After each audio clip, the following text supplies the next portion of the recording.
We all have very personal stories and very cool stories usually about how we came into design. And there are two different questions it's pretty common to ask someone. When did you first hear about human design? And when did you start your experiment? Because they are never the same day. In fact, if anything, they are often years apart. I didn't realize that when I first learned about human design, I wasn't really learning about design. I was learning about these sugary, watery, misinterpreted, honestly, marketing versions of human design. I was listening to social media influencers talk about human design, but without any level of depth, without any cellular integration. They were basically buzzwords, and I perceived them at a very, very different level than I do now. The very first time I ever heard about human design was on a manifestation podcast. Did I know it was a red flag? No. All I really knew was that they didn't talk about it enough. I had been listening to this manifestation podcast, and every time human design got brought into the conversation, there was something grabbing me, like, I needed, like it got my attention, my hunger, my appetite, my focus, my awareness, there was a path for me to follow. But they were never sharing enough with me.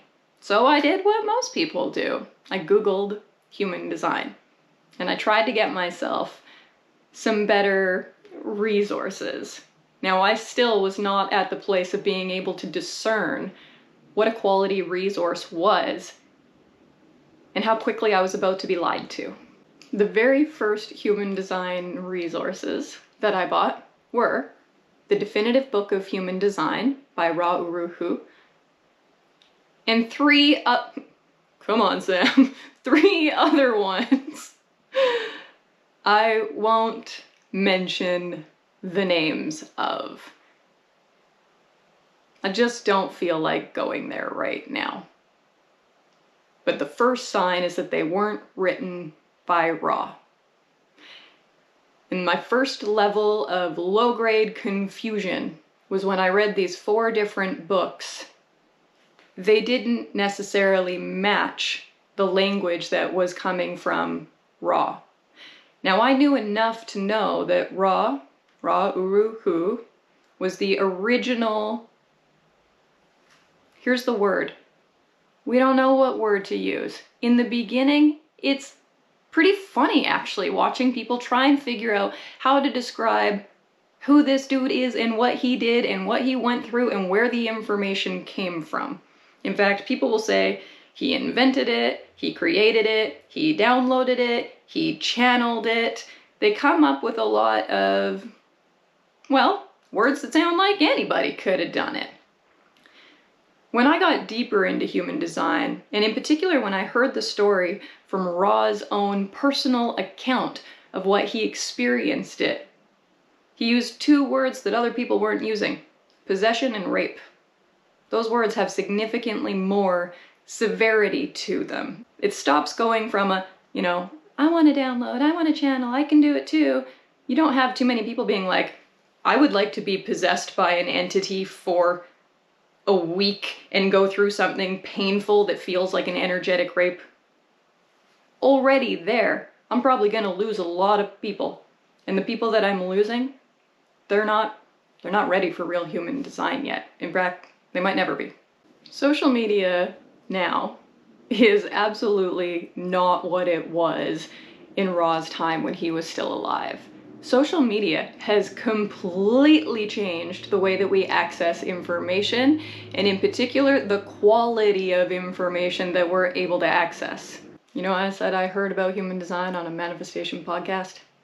If you're learning human design from social media, I can guarantee you that most of what you're learning is pop HD. And what I mean when I say pop HD is a reductionist, bubblegum, kindergarten level, very, very basic, soft, inaccurate type of human design. Now, social media gives us access to bite-sized pieces of information. And most people are using social media for some form of attention, because attention is the most valuable resource on the planet. We use social media to get a lot of attention, and usually the point of that attention is to convert it into money. Most people on social media have an interest in making money. One of my most painful lessons in realizing that what I was learning about design was so wrong, honestly, was that I made the mistake assumption that because people use the phrase human design, that they were actually talking about human design. I was under an incredibly naive belief that if they called it human design, that's what they were talking about. But I wasn't discerning enough. I didn't know enough to be discerning about what is actual human design information and what is somebody else's interpretation of the information or preference. Like, one of the things that is very, very fascinating is that people will say things like they don't resonate to the language. They don't resonate to a phrase, a word that is used somewhere in human design, and so they change it. I was one of those people. My first 7 months of posting content on Instagram was me assuming that what I was studying was human design, but then I would also compare how I felt about the language being used to projections I was putting on to the people that came up with the language. Like, one of my most dangerous projections that I did was projecting onto Ra himself that because he was white, because he was a man, because he was Canadian, that, you know, he must be a sexist, he must be a misogynist, he must be privileged, he must be entitled, he must be... And so what I ended up doing was bringing a lot of what I'm going to call social justice language into human design. I didn't know enough to realize that I wasn't doing anybody any favors, including myself. And you know, don't get me wrong, a lot of this was, it was innocent, it was naive. I don't mean innocent according to my true motivation. I mean, I truly just did not know any better, simply because I didn't know that we have words for a reason. We have keynotes for a reason. It's not just that one word and how you feel about it. There are so many other keynotes that will always go with those words, and they create patterns. They create reliable patterns for us to be able to look at. You know, an example of one of the things that I changed for myself was the third line being called the martyr. If you're a third line profile, it's called the martyr. There is a reason why it's called the martyr, but I didn't like that word, so I wanted to change it. One of the words that appealed back then was the scientist. And you know what? The scientist isn't a terrible description for the third line, because if you think about other keynotes, you know, a third color environment is kitchens. Kitchens is an example of alchemy, of a place where many things come together. You know, people I heard change the name kitchens to laboratory. And again, the description of this sounds cool, sounds like it could work, right? But there's a reason it's called kitchens. There's a reason it's called the martyr. And what I was failing to recognize back then was that you can use words that are not source material to help people understand things, to help them visualize things, to make concepts make more sense. But you can't teach them wrong information and expect them to be able to actually integrate real human design at a cellular level. If I call the kitchens the laboratory and I call the third line the scientist, while those aren't terribly far off, they're far enough off that they're not as good as they could be. Why do I want something that's not the best? Why do I want something that's not the real truth, the real origin? Because the way that the system was given to Ra has the most power in its true authentic form. everything that denatures this dilutes it. I learned very diluted pseudo-human design for the first half a year. And when I recognized that that's what I was doing, I had a little bit of a crisis. Now, in true third line fashion, the martyr, I have a trial and error process. I'm here to learn from my mistakes. I'm here to share what doesn't work. And what I realized doesn't work is inaccurate human design. It's the difference between ingesting something and face painting with something. We're talking about being able to actually take something in, feel it, mutate from it, have it change us, versus having it be a mask. It was important for me to share what didn't work as soon as I recognized where my mistakes had been. You know, the martyr is kind of this willingness to sacrifice yourself. And what I was willing to sacrifice was my own reputation. Now, it's laughable to look back and think that I even had much of a reputation back then. But what I had then was all I had. And I was willing to publicly martyr myself, saying, wow, I didn't know how wrong I was. And now I really want the true information. So what I did was I switched to only taking in source-based information. That meant I had to become aware of and discerning of what source-based information is. I talk about source-based information. My website, everything about where you can work with me says that I only deal in source-based information. And what I mean there is the original material from Ra Uru Hu. I do not learn from people that move outside of source-based human design. And interesting things started to happen when I started to take in only source-based information. My life changed very quickly, because I wasn't just reading and basically rephrasing into these nice little graphics and putting them online. That wasn't a real education. What was happening was I was taking in a truly mutative frequency.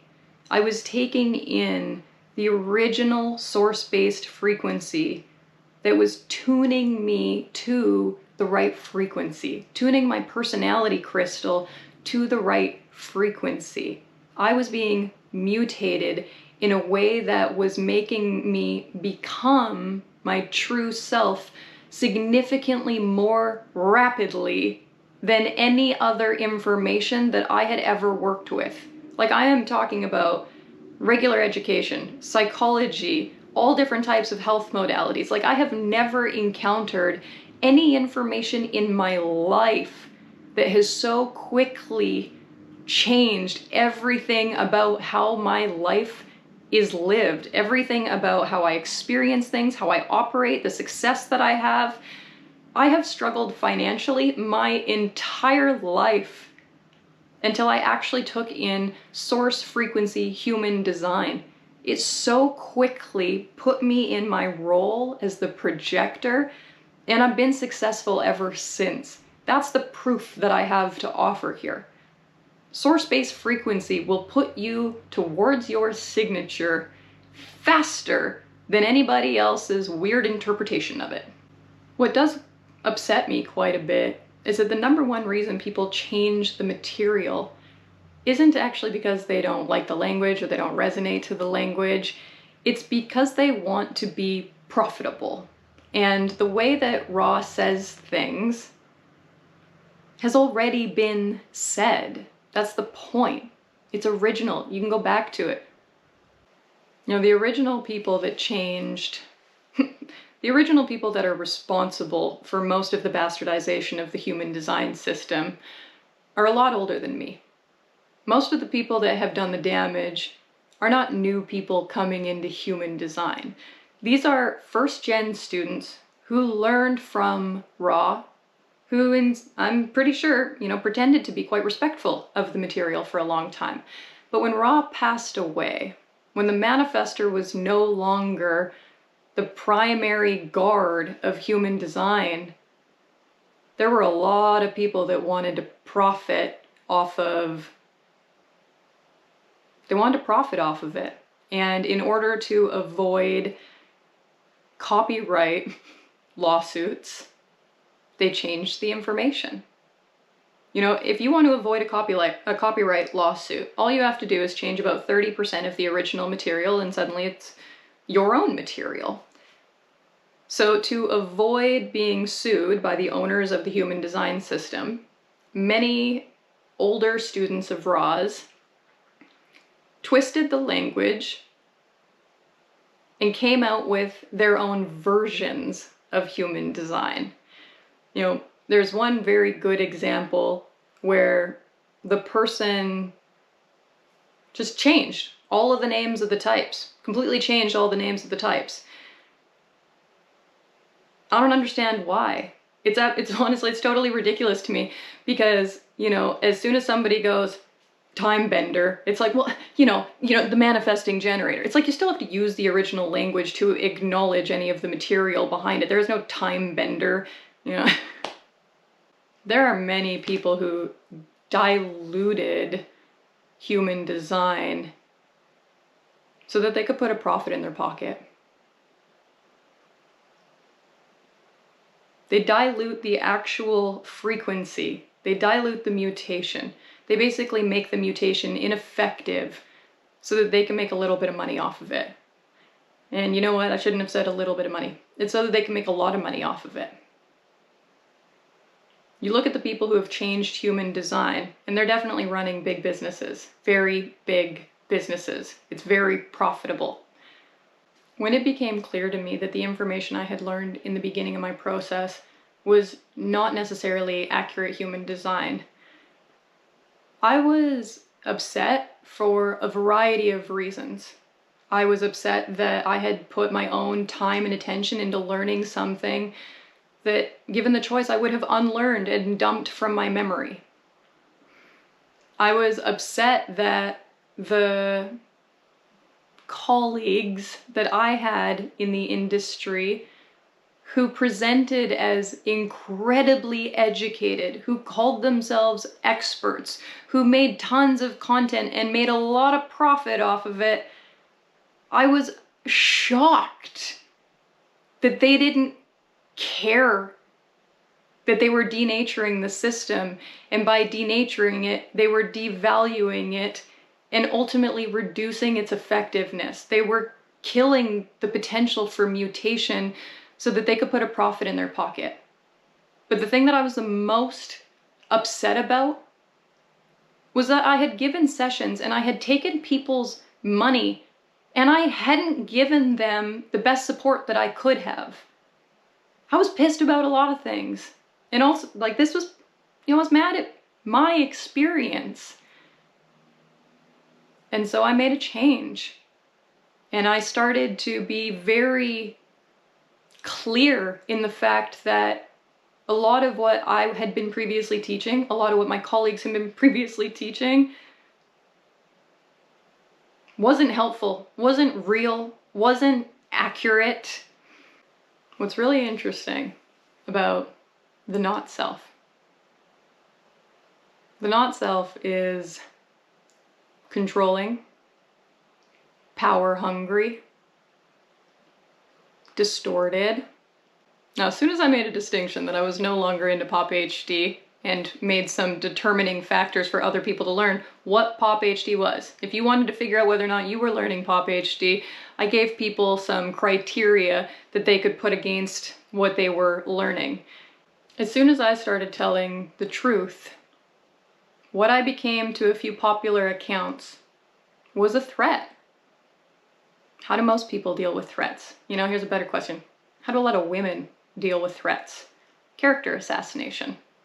So, I was attacked on a podcast and called a dogmatic fundamentalist, which I laugh at because I don't think the people who use those words even know what they meant. That's why they weren't interested in the real keynote language of human design. They didn't know enough about it to know what the words meant. And the reason that they were online wasn't to help people in human design. It was, as I said before, put a profit in the pocket. A lot of people approach human design as a business venture. And absolutely, there's plenty of money to be made in human design. But if you're in human design so that you can profit first before anything else, you're just doing damage. And ultimately, your reputation will suffer at the end. You will have a flash-in-the-pan career in human design. And I'll be honest, that's what most of them have had. There aren't that many people who stay in human design. There aren't that many people who can make it. And what I mean when I say make it is make it to a level of awareness where they actually become differentiated. That's the point of human design. It helps you wake up to the truth of who you are, the actual potential that you have, and how your not self has been ruining this potential for most of your life. Now, in order to wake up to who you are, you have to be willing to confront all of your not self conditioning. And that means that you have to be willing to make a lot of changes in your life. A lot of people are simply not willing to go through that. A lot of people prefer the pain story. They prefer the victim story. They're driven by not self desires. We say 4% of 4% will ever wake up to human design. That is an absolutely minuscule percentage of people across the planet. Many people will hear about human design, but very few people will ever actually make it to the point of using design, integrating it at a cellular level to have it support and empower their real potential. Most people are scared shitless of their own potential. That's the problem. How do you know if what you're learning isn't real human design? How do you know if it's pop HD? If you're learning about it on a social media platform, it is likely too basic, too attention grabby, too reductionist, too clickable in order to give you any real depth. In fact, if you're not learning it from another person in a one-to-one type setting, like a direct transmission from someone else, you might not be learning pop, but you're certainly not getting the quality of education that is available to you. If you're learning about human design where there's another name in the title, that's a good indicator that they are not using the original system. They're using their interpretation of it because it's going to make them more money. You can tell you're learning pop HD if it's someone who doesn't acknowledge Ra's role in the system, Ra's contribution. If this is someone who speaks negatively about Ra or doesn't acknowledge him at all, you know that they care more about their own attention for presenting as knowledgeable in something, and they are trying really hard to make sure that you don't know the person who's actually responsible for it. You can tell you're learning pop HD if the words don't line up with the words Ra was using. You know, the types in human design: projector, reflector, generator, and manifester. Those are the 4 aura types. An aura is based on mechanical configurations within the body graph. As soon as you change those names and how many of them there are, you have to ask yourself why somebody felt the need to do that, because they're immediately ignoring the mechanical aspect of human design. Human design comes from so many different mathematical equations, not people's opinions and preferences about language and words. You can tell you're learning pop human design if you're learning it from someone who's not in their signature. If you're learning it from a manifester who's angry, from a reflector who's disappointed, from a projector who's bitter, from a generator type who's frustrated, You're not getting the good stuff. Because if that person had access to the good stuff and knew how to use it, they wouldn't be in their not self theme. You can tell it's pop HD if they're teaching manifestation. If they're teaching manifestation and it's outside the category of you're a manifester and this is what this looks like, they don't understand so many important aspects about human design. If a generator is trying to teach you to manifest, run. If a projector is trying to teach you to manifest, run. If a reflector is trying to teach you to manifest, run. You're wasting your time, you're wasting your money, and you're paying for somebody else's not self. If you want to find out how to learn real human design, learn it from Ra. Learn it from his original materials. But don't just read about it. Don't just listen to lectures. Go to the source and then process and integrate that with somebody else who has also gone to the source. If you can get your hands on the Black Book of Human Design, the White Book of Human Design, and the Definitive Book of Human Design, you will be so much better equipped than I was in the beginning of my journey. I did have the Definitive Book, but if I had had the Black and White Book, I would not have been so easily manipulated by pop HD content. Instagram is not the place to learn. TikTok is certainly not the place to learn. YouTube might be getting closer because we have longer format things available. But even there, I'm like, I have seen so much pop HD on YouTube. And pop HD absolutely killed my interest in learning human design from anybody that wasn't Ra. I just don't trust most people to be able to deliver the information in an accurate way. And I care about accuracy because I care about signature. I care about mutation. I care about efficiency. It was a waste of my fucking time to learn stuff that was somebody else's opinion on human design. Somebody else's wildly uneducated opinion on human design. It wasn't an efficient way for me to reach my signature. But ever since I have been source-based, this life has been better, easier, more successful, more true, more worth living. There's an immense amount of value in the origin of the system. Everything else is a waste of money.